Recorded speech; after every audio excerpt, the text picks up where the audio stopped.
Ya, kalau saya lihat sebenarnya, 2 yang patut dikoreksi adalah memang subsidi untuk mobil listrik dan juga perumahan.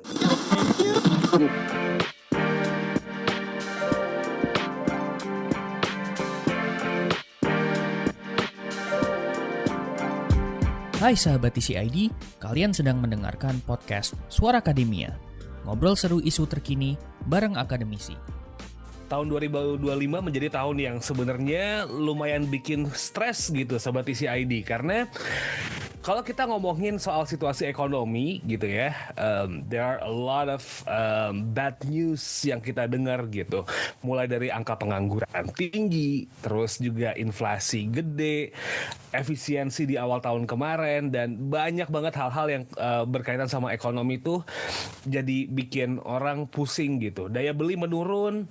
Terus istilah Rojali Rohana juga muncul. Kayaknya tahun 2025 tuh bener-bener jadi stress test untuk masyarakat Indonesia. Nah, 2026 kalau kita ngelihat dari Desember atau mungkin awal Januari, kita berharap memang ada angin segar begitu ya. Di awal tahun mungkin angin segarnya ada, kita ngelihat IHSG naik gitu. Tapi apakah memang itu jadi pertanda baik ekonomi Indonesia selama setahun ke depan, atau justru stuck gitu-gitu aja kayak tahun 2025, atau justru sebenarnya ada peluang yang lumayan oke nih?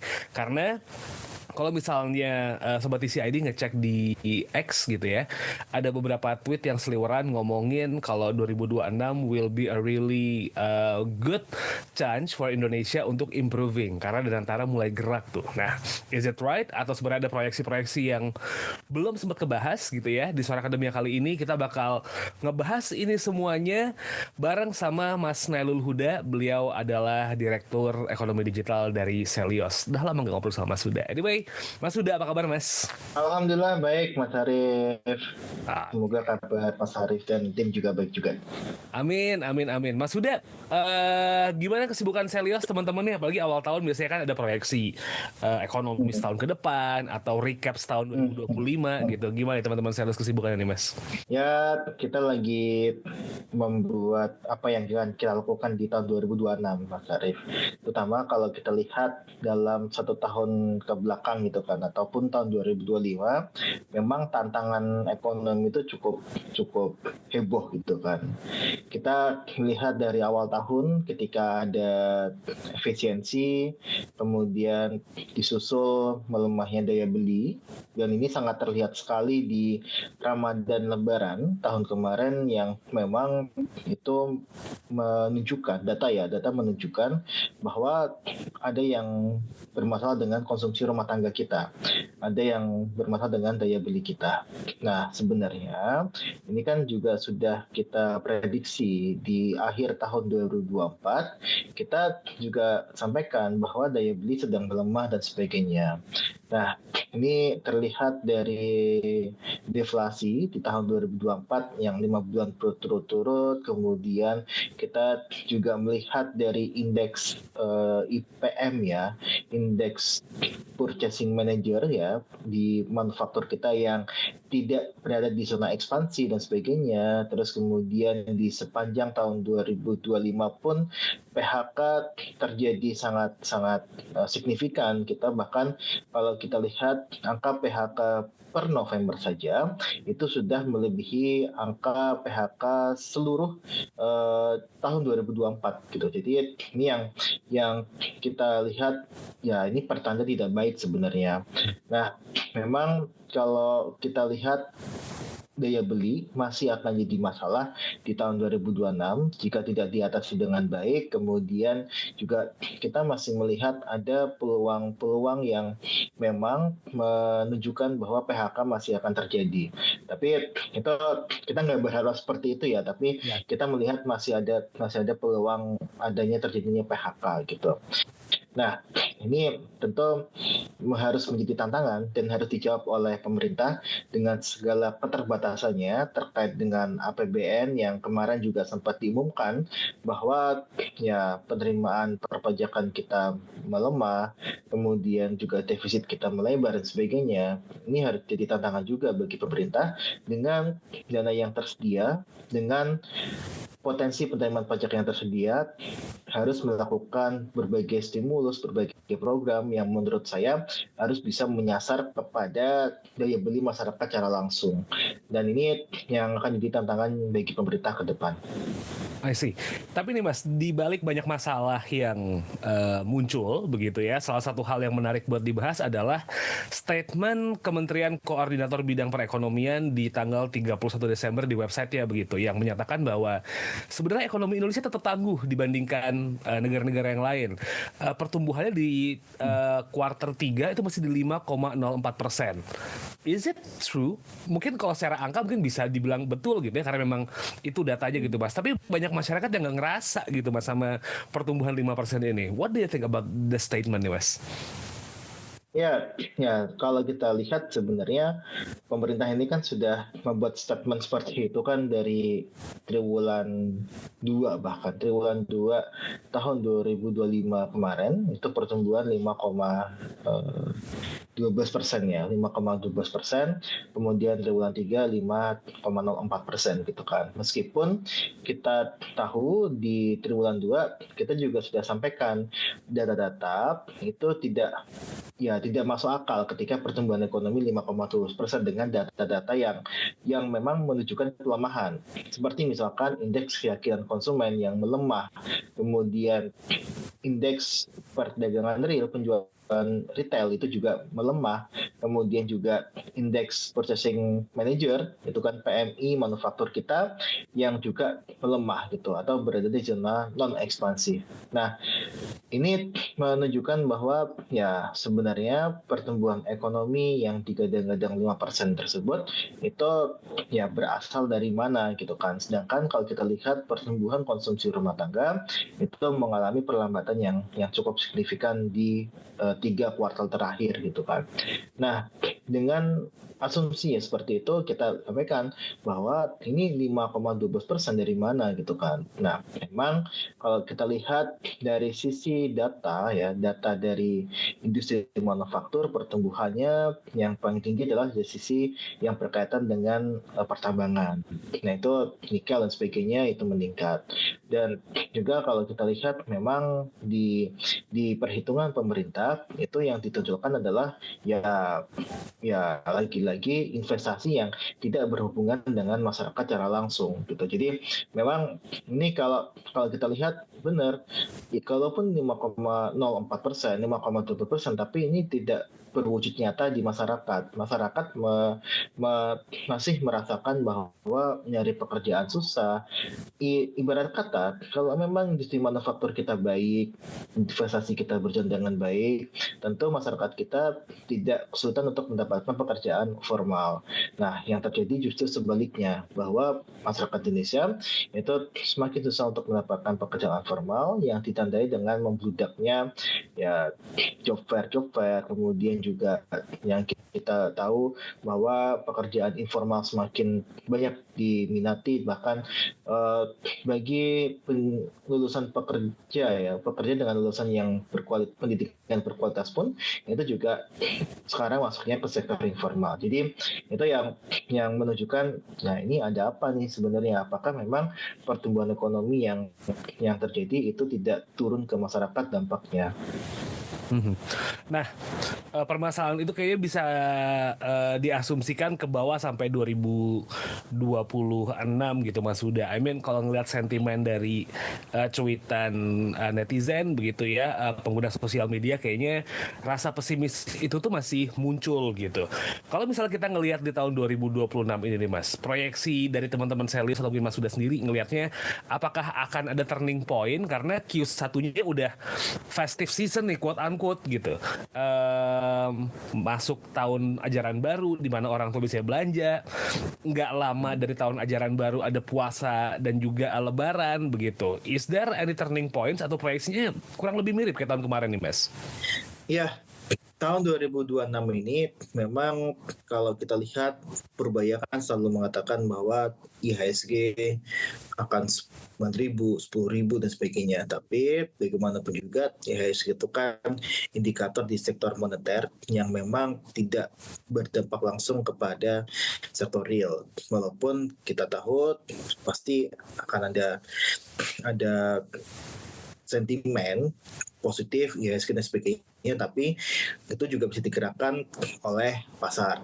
Nah, kalau kita lihat sebenarnya Mas Arief di tahun 2026 ini yang kita tunggu adalah kebijakan apa yang akan diambil pemerintah, terutama terkait dengan daya beli gitu kan. Kita sempat tertarik dengan statementnya Purbaya bahwa tidak akan ada kenaikan tarif pajak apapun. Itu yang kita pegang pertama kali. Nah, kedua, memang satu sisi ada statement menarik dari Pak Purbaya lagi ketika menyebutkan bahwa masih ada potensi untuk penurunan tarif PPN untuk bisa menaikkan daya beli masyarakat.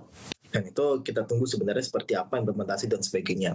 Nah, kemudian yang kita harapkan juga adalah dari sisi bansos yang memang itu layak dipertahankan. Beberapa bansos memang kalau kita lihat itu berguna bagi masyarakat kelas menengah ke bawah.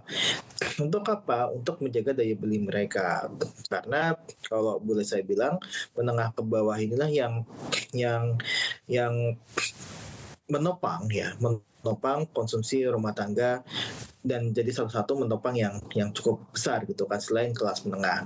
Nah, kemudian kita juga berharap sebenarnya ada efek dari insentif pajak PPh 21 yang ditanggung oleh pemerintah untuk beberapa sektor, 5 sektor ya nggak salah ya, untuk pekerja dengan gaji maksimal 10 juta.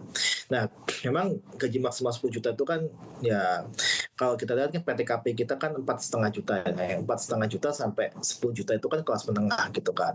Nah, harapannya dengan gaji yang tidak dipotong itu bisa menaikkan pendapatan yang bisa dibelanjakan atau disposable income.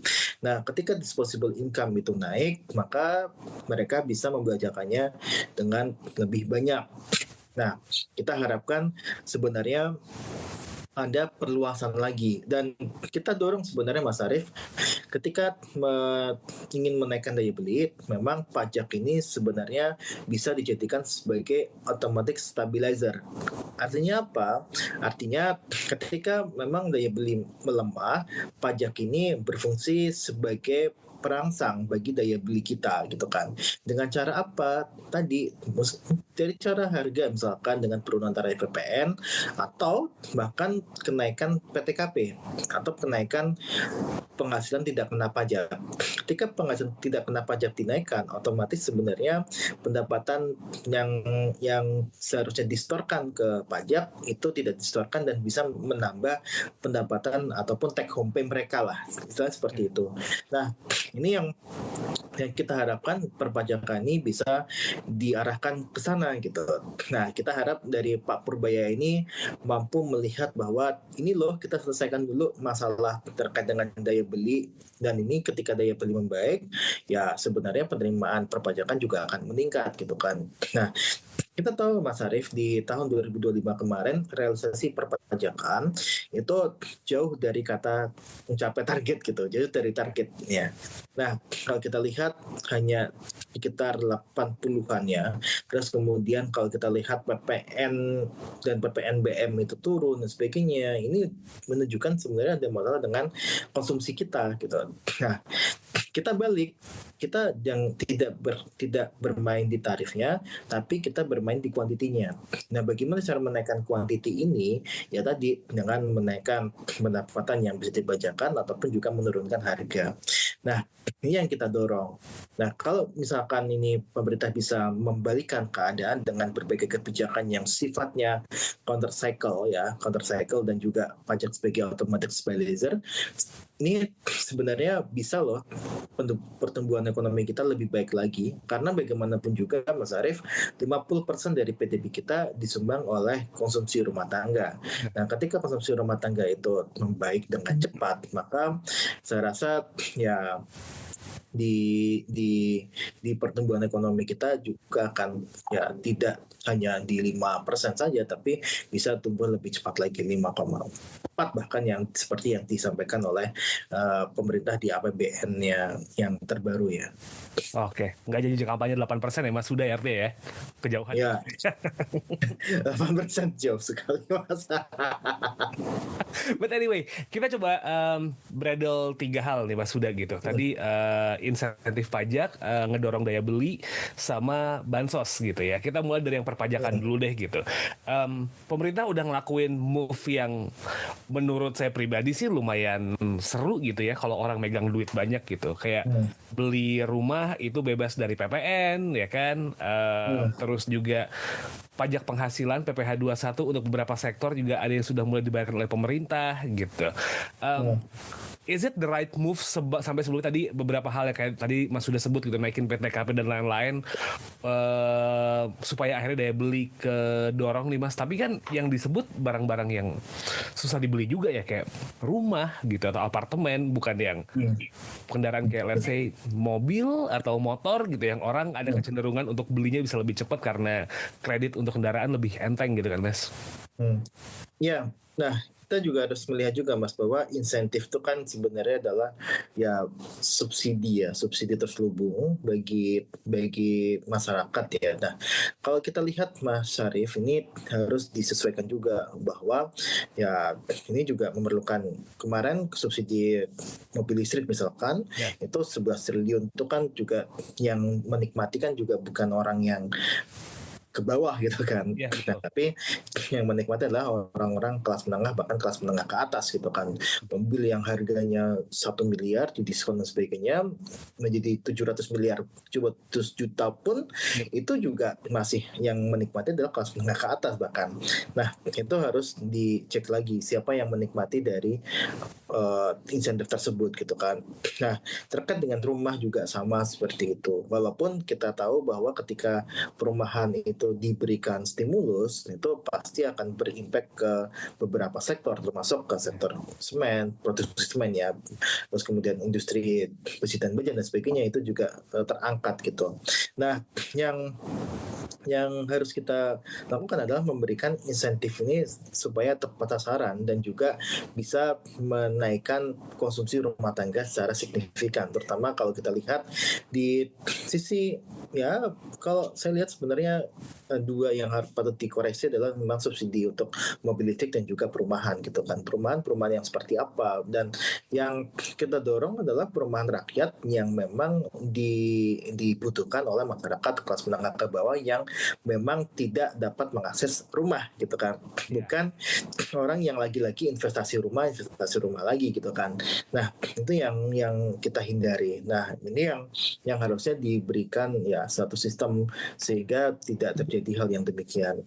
Nah kedua, yang kalau kita lihat sebenarnya tadi terkait dengan DTP ya, atau pajak yang ditanggung pemerintah, kita sampaikan bahwa kalau 5 sektor itu memang ya ini kebijakan yang bagus ya. Bahwa satu sisi memberikan keringanan bagi pekerja dengan gaji sampai 10 juta per bulannya. Nah, tapi memang sangat terbatas di 5 sektor saja, dan ini juga kelas menengah. Nah, yang kita sarankan itu kenaikan PTKP sebenarnya Mas Arief. Kenaikan PTKP dari 54 juta yang dia TK0 ya, tidak kawin dan tidak mempunyai anak, itu sebesar 54 juta per tahun itu kita bisa dinaikkan sehingga itu bisa menambah daya beli masyarakat kita. Jadi memang ya ada beberapa yang tadi saya sebutkan yang patut kita tunggu efeknya. Jangan sampai seperti tahun kemarin bahwa Purbaya menyampaikan ingin mendorong likuiditas dengan memberikan 200T ke bank, tapi yang jadi masalah adalah di sisi permintaannya. Jadi jangan sampai lagi-lagi sakitnya apa, obatnya apa. Nah kita harus memperjelas itu. Jadi sakitnya itu di daya beli, di sisi demand-nya, ya obatnya dari sisi demand. Obatnya mengobati agar daya beli ini bisa meningkat lagi, dan saya rasa itu bisa dilakukan dengan cara pendapatan atau dengan pengurangan harga. Oke. Tapi bukannya kalau PTKP dinaikin penerimaan pajak dari PPH jadi kurang ya Mas ya? Ya, nah kita lihat memang dari sisi PPH-nya akan berkurang, tapi dari sisi PPN-nya itu bisa jadi akan lebih baik lagi. Karena apa? Karena kalau kita lihat ini akan mendorong konsumsi. Nah, terus kemudian ini ketika konsumsi naik, PPN dan PPNBM itu juga akan meningkat gitu kan. Nah, ini tinggal bagaimana pemerintah berhitung ketika ya mereka harusnya menghitung ketika ini dinaikkan akan berkurang berapa pajaknya, tapi satu sisi demand untuk konsumsi masyarakatnya meningkat berapa, sehingga ini bisa dikompensasi dengan kenaikan PPN ya. Nah itu yang saya rasa itu harus ada analisis lebih lanjut sebenarnya, tapi yang kita harapkan itu pasti akan meningkatkan dari sisi konsumsi. Nah, kedua itu memang ya tadi pajak ini sebagai counter cycle ataupun sebagai automatic stabilizer ya, bahwa di sini ternyata masyarakat lagi lemah nih daya belinya, apa yang akan kita lakukan ya tentu menambah daya beli dengan memberikan suplemen berupa tadi pajak-pajak ataupun pengurangan pajak yang memang itu akan menurunkan beban masyarakat gitu kan.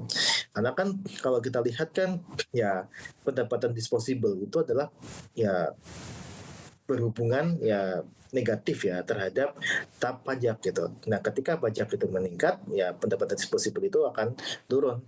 Sebaliknya, pajak itu turun, pendapatan disposable itu akan meningkat. Jadi memang ini yang secara teori demikian.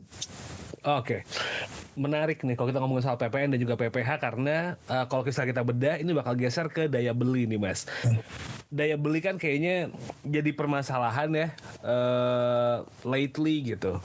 Semua makin mahal, tapi kalau misalnya kita geser sedikit POV-nya, banyak orang juga yang memang daya belinya turun gara-gara lapangan pekerjaannya nggak ada gitu. PHK banyak, didorong buat jadi kontestan quote unquote gitu di gig ekonomi, bahkan didorong dengan kebijakan work from all gitu dari Menko Perekonomian sama Menteri Pariwisata nih Mas. Kita lihat dari sisi lapangan pekerjaannya dulu deh, ya kan? PHK banyak, disuruh masuk ke gig ekonomi, ini nggak sustain nih Mas. Perlu kebijakan yang benar-benar bagus dong untuk bisa ngedorong orang-orang ini akhirnya punya duit lagi nih Mas. Udah artinya sekarang situasinya tuh. Ya, yang pasti gini Mas, kita butuh untuk iklim usaha dan iklim investasi yang memang itu baik bagi industri. Yang pertama adalah tidak insentif boleh saja, tapi yang paling pasti adalah tidak menimbulkan cost baru. Nah, kita ini masih dalam tataran negara-negara dengan high cost ekonomi. Jadi high cost ekonomi itu timbul akibat apa? Akibat ada kerusakan sistem yang dimana itu menimbulkan biaya-biaya tambahan bagi pelaku usaha.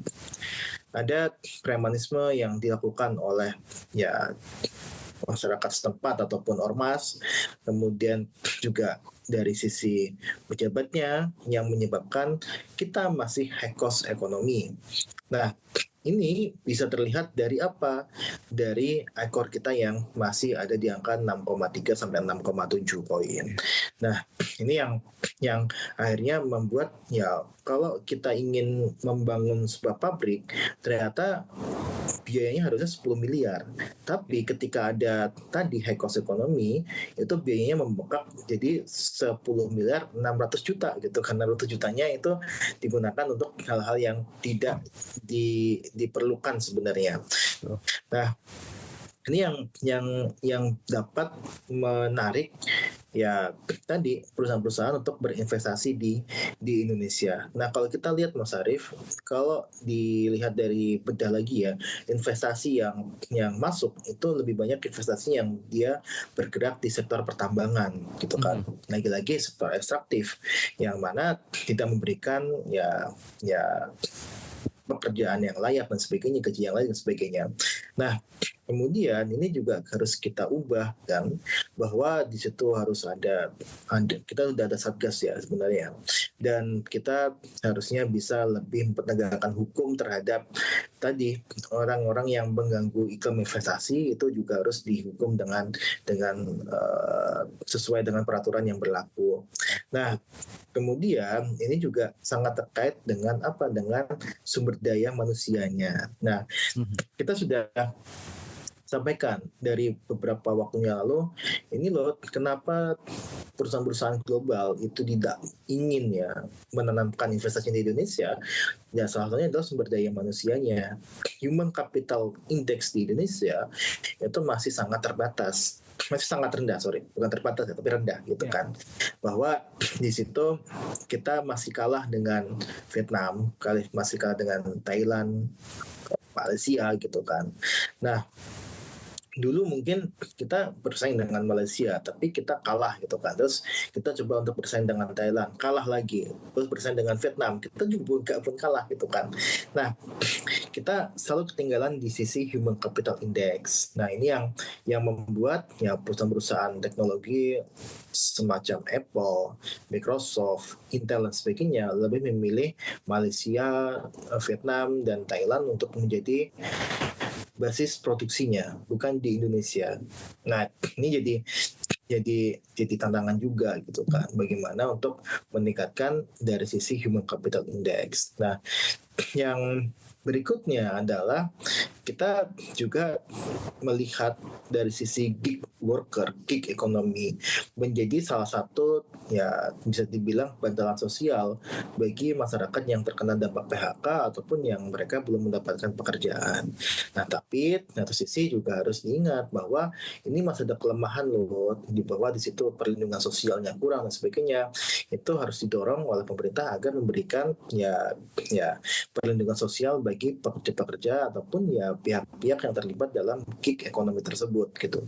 Nah, ini yang kita lihat harusnya dilakukan oleh pemerintah gitu kan. Tapi ya lagi-lagi ini tantangan berat, dan memang kalau soal human capital itu jangka menengah dan panjang, tapi yang bisa dilakukan adalah membuat iklim investasi yang baik bagi dan friendly bagi investor yang dia teknologi tinggi itu bisa masuk ke Indonesia, ataupun ya mereka padat karya bisa masuk ke Indonesia dengan cost yang lebih murah.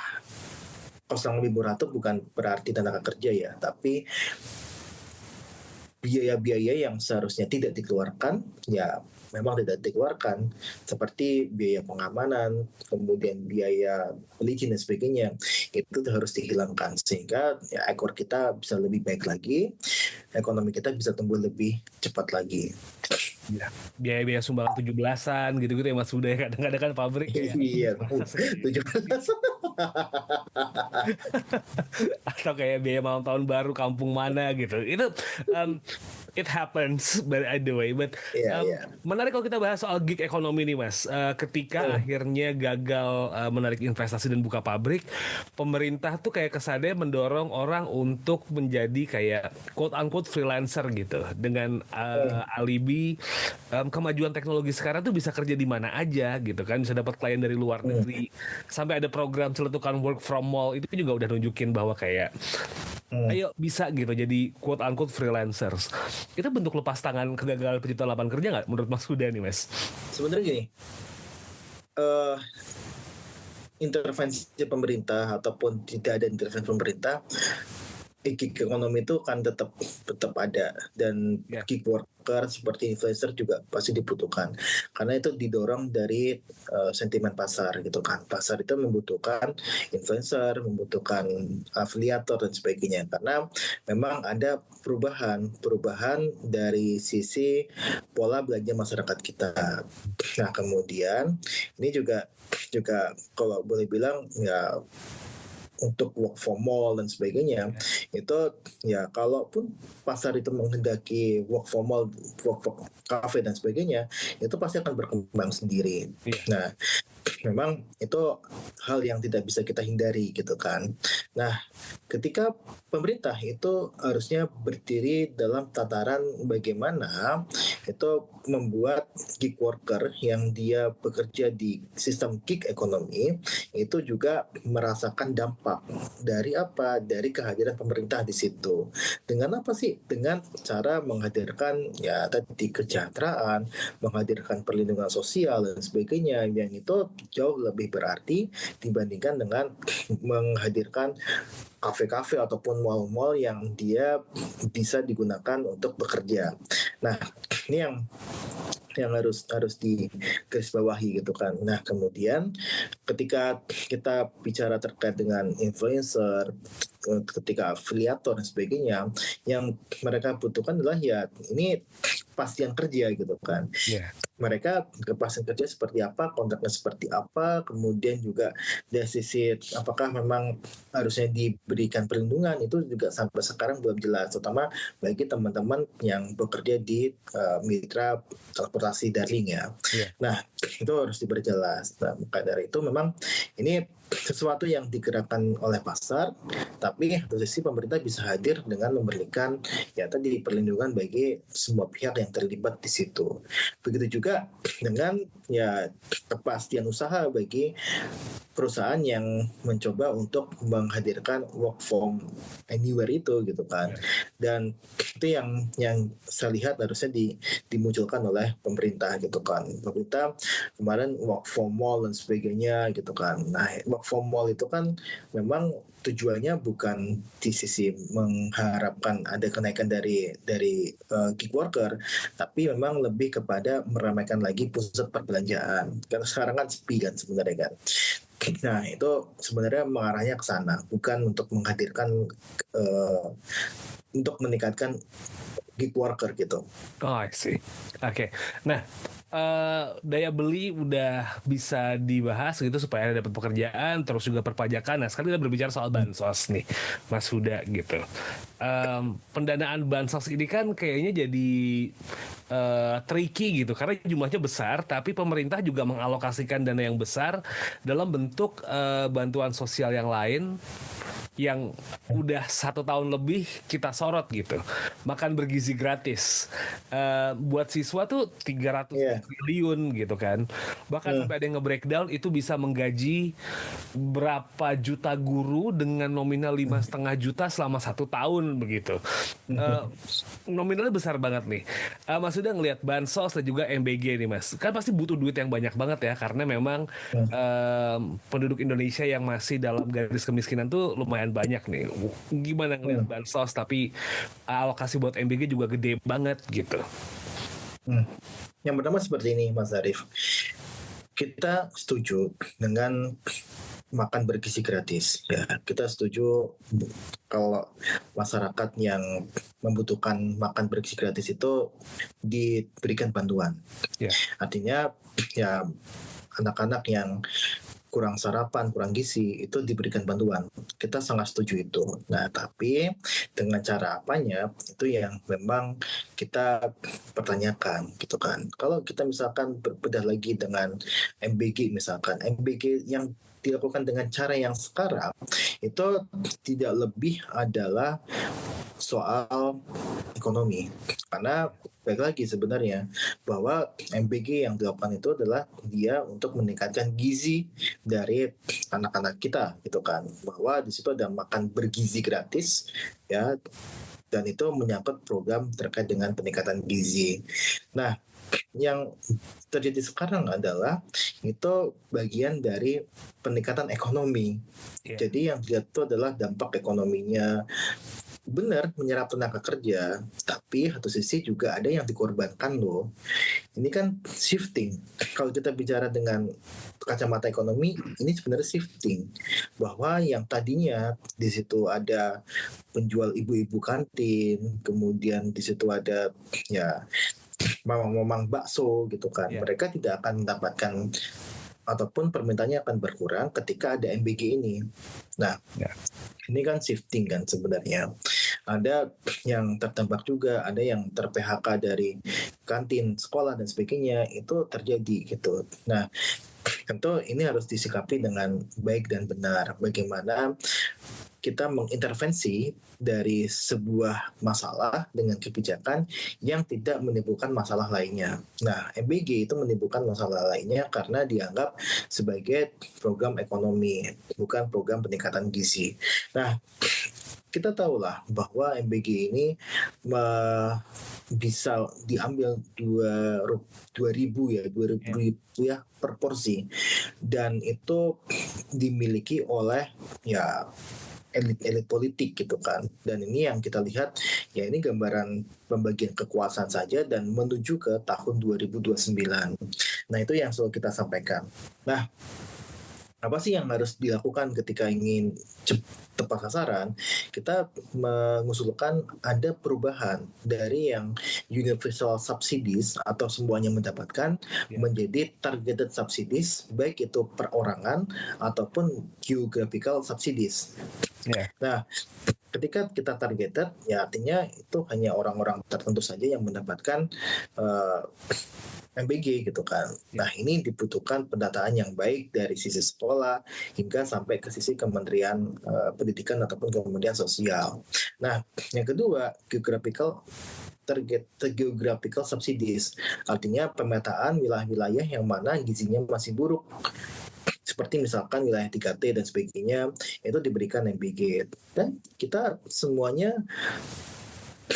dengan target yang universal, masyarakat ataupun orang tua yang dia gajinya miliaran itu pun juga mendapatkan MBG kan.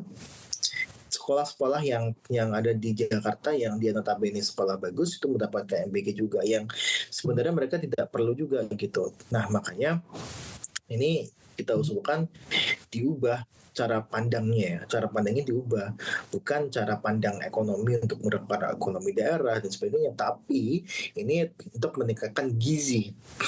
Kalau gizinya sudah tercukupi, ya sudah gitu. Nah, ini kan tidak gitu kan, gizi tercukupi atau enggak diberikan dengan alasan ekonomi, penyerapan anggaran dan sebagainya.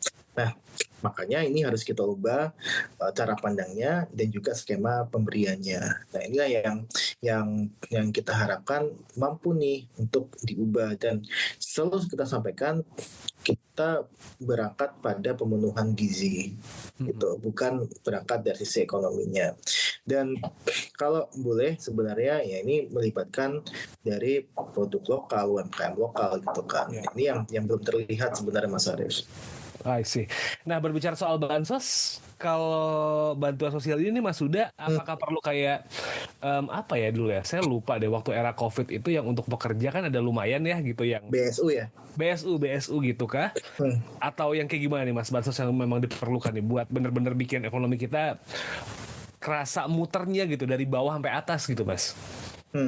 Nah, bansos itu juga harus kan, artinya bantuan sosial kan, subsidi itu kan artinya dia harus memang orang-orang yang memang membutuhkan. Nah, ketika BSU itu memang bisa menggerakkan ketika COVID, pada saat itu memang diperlukan BSU agar pekerja-pekerja ini yang tadinya mendapatkan ya pendapatan 6 juta, 7 juta jadi berkurang akibat pembatasan pekerjaan di pabriknya gitu kan. Nah, ini kita ubah lagi. Memang BSU itu bisa, BSU saya yakin itu bisa menggerakkan ekonomi secara langsung. Nah, tapi itu kan juga harusnya bisa di mix ya, bahwa oh ya udah kalau nggak BSU ya kita naikkan aja PTKP-nya. Balik lagi ke PTKP. Nah, PTKP itu kan sebenarnya kan menambah ya pendapatan yang bisa dibelanjakan gitu kan, take home pay-nya naik gitu kan. Nah, itu bisa seperti itu. Nah, ini yang diperlukan. Nah, yang terkait dengan bansos itu selalu saya berpegangan kepada dua hal. Yang pertama adalah tujuan bansos itu dia untuk menjaga daya beli. Artinya di situ ada bansos secara langsung yang memang berbentuknya bisa tunai, bisa barang. Itu untuk masyarakat kelas menengah ke bawah. Nah, yang kedua adalah pemberdayaan. Nah, pemberdayaan ini yang sebenarnya masih sangat kurang dilakukan. Pemberdayaan ini kan semacam mengukur dan sebagainya untuk bisa meningkatkan usaha dan sebagainya itu masih sangat kurang. Kita bicara terkait dengan bansos yang untuk menjaga daya beli untuk masyarakat miskin pun itu juga datanya masih sangat-sangat amburadul gitu kan. Kita sekarang mungkin ada Reksosek, ada DTSN dan sebagainya, itu harus kita optimalkan untuk menetapkan target subsidi dengan baik dan valid. Nah, kemudian yang kita dorong itu juga adalah di Indonesia itu pemberian bansos itu tidak terkonvergensi dengan baik. Artinya gini, untuk menghilangkan kemiskinan ekstrim itu dibutuhkan sampai 4-5 jenis bansos, mulai dari bansos pangan, bansos uang tunai ya, PKH, ataupun juga bansos pendidikan. Nah, seringkali ini tidak ada semuanya. Dia cuma dapat 1 atau 2 gitu kan, dan dia masih sangat tercerai-berai datanya. Pendidikan misalkan, betulnya pendidikan itu dana pendidikan dan sebagainya. Nah, seharusnya untuk pengurangan ataupun ya penurunan kemiskinan, angka kemiskinan itu dibutuhkan program bantuan sosial yang terkonvergensi dengan sempurna gitu kan. Artinya ya dia butuh 4 jenis bantuan bansos yang kita berikan gitu. Nah, itu sudah disampaikan gitu kan. Dan ketika kita bicara terkait dengan pemberdayaan, itu juga harus dipantau bagaimana uang itu digunakan untuk memberdayakan ekonominya dengan usahanya dan sebagainya, yang itu harus diberikan ya semacam pendampingan dan sebagainya. Itu memang yang menurut saya cukup kurang di area pemberdayaan masyarakat gitu kan. BLT dan sebagainya saya rasa itu sudah berjalan dengan baik gitu kan, tapi atau sisi datanya masih cukup amburadul gitu kan, yang masih banyak exclusion error dan inclusion error. Exclusion error itu adalah orang yang dia sebenarnya dapat gitu kan ya, tapi dia nggak dapat. Ataupun inclusion error itu orang yang dia harusnya nggak dapat tapi dia malah dapat. Ini kan satu yang kekurangan dari pembagian bansos BLT kita gitu kan. Kemarin ada satu video klip di media sosial bahwa yang menerima PKH, menerima BLT dan sebagainya ternyata mempunyai rumah yang bagus, mempunyai mobil gitu kan, bahkan mempunyai motor yang menurut saya itu motor yang bagus juga gitu. Nah, inilah yang harus dibenahi. Data sen, Reksosek dan sebagainya itu dijadikan sebagai data tunggal yang bisa memetakan mana yang miskin, mana yang layak dibantu, mana yang tidak. I see.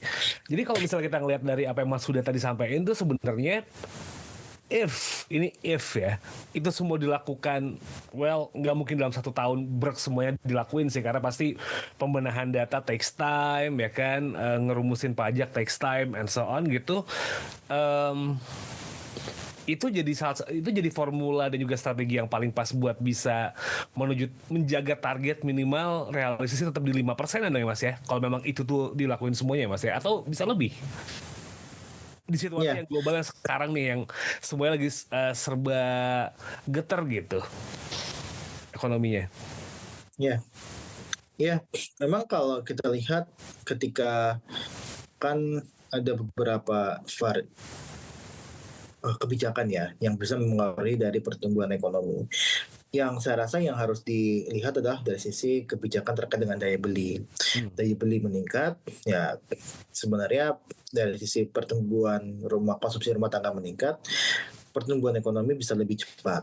Nah, kemudian ini kan juga terkait dengan turunannya apa nih daya beli tadi, misalkan pajak ataupun juga terkait dengan pekerjaan sebagainya gitu kan. Dan itu kan juga harus dilihat, dan memang ini dibutuhkan kerja ya bukan cuma 1-2 kementerian, tapi ini seluruh kementerian yang bekerja.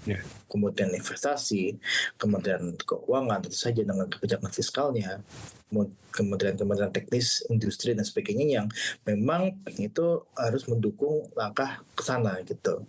Nah, kadang di kita dirijennya nggak sama gitu. Kita tahu kemarin ketika masyarakat tengah ya membutuhkan LPG, ternyata ada kebijakan yang menyulitkan masyarakat untuk mendapatkan LPG, ya kan. ketika kita butuh dana untuk pendidikan lebih baik lagi, ternyata dana pendidikannya digunakan untuk MBG. Nah, itu kan kebijakan yang tidak sinkron. Nah, makanya ini butuh satu dirijen yang memang dia bisa loh mengorkestrasi ekonomi ini dengan baik dan benar gitu. Nah, bukan Kemenko, bukan Kemenq sebenarnya, tapi dari Pak Presiden itu sendiri. Pak Presiden Prabowo dengan segala visi misinya, saya rasa visi misi itu dibuat dengan bagus, tapi bagaimana eksekusinya itu yang masih berantakan. Ada terkait dengan peningkatan tadi iklim investasi, tapi investasinya masih jelek dan sebagainya gitu kan, itu kan yang jadi masalah gitu kan. Juga terkait dengan kita menghadapi masih ada deforestasi dan sebagainya, padahal investor-investor luar tuh sangat menantang deforestasi gitu. Nah, itu yang lost di situ. Jadi kita butuh bahwa semua ini diorkestrasi dengan baik dan benar oleh Presiden, dan tidak ada visi menteri, yang adalah visi misi Presiden, yang saya rasa itu harusnya ini bisa dibilang diorkestrasi lah, sehingga daya beli meningkat, ya kan, konsumsi rumah tangga meningkat, pertumbuhan ekonomi lebih baik. Gitu. Nice. Nah, kalau dengan situasi yang sekarang nih Mas Huda, dengan status quo hari ini gitu, situasi dengan insentif yang udah diberikan sama pemerintah begitu kan, peraturan perpajakan yang kayak gini, realistically nih Mas, apakah 2026 akan feels like 2025 atau ada perubahan sedikit nih Mas? Better or worse gitu. Yang pertama adalah gini, kita melihat dari sisi apa yang terjadi di realisasi APBN tahun 2025. APBN 2025 kita menghadapi berbagai tantangan. Penerimaan pajak kita sangat kecil, shortfall bahkan. Kalau kita lihat sebenarnya tahun 2025 dengan penerimaan pajak yang shortfall itu akan mempengaruhi dari potensi penerimaan pajak di tahun 2026.